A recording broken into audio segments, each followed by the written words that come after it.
একটু খাবারের আশায় ঝাঁক ছেড়ে আকাশ থেকে মাটিতে নেমেছিল পাখিটি, তবে আটকা পড়ে যায় অসাধু শিকারীর অভিনব ফাঁদে। শিকারীদের অভিনব ফাঁদে এভাবেই প্রতিদিন আটকা পড়ছে হাজারো টিয়া পাখি।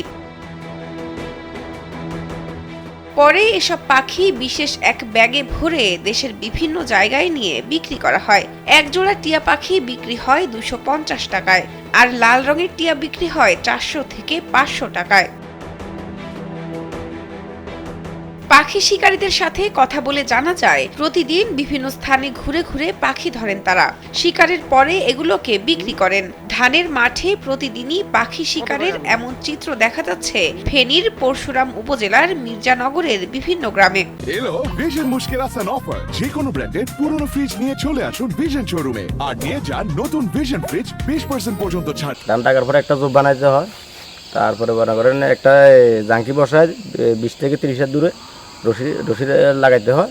তারপরে যখন ধান খাবার জন্য বসে তখন তারা টান মারলে হয়তো 100, 150, 200 এরকম আড়া করে যায়। ওগুলো আমাদের ফসল নষ্ট করে। এক কানি খাইতে সর্বোচ্চ মনে করেন 10 থেকে 15 মিনিট লাগে। ওটা আমাদের ফসল নষ্ট করে।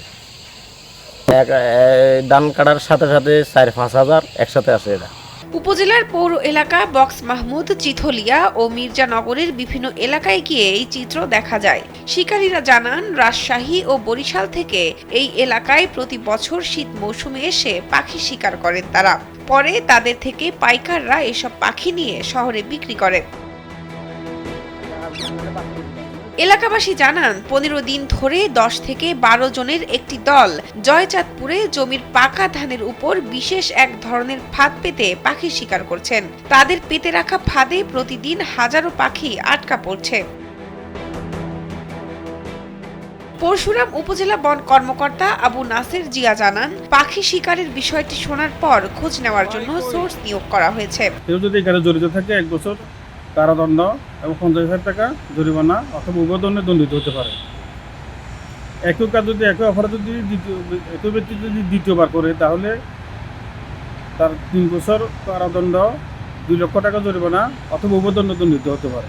এসব অসাধু পাখি শিকারীদের অবিলম্বে আইনের আওতায় আনার দাবি এলাকাবাসীর।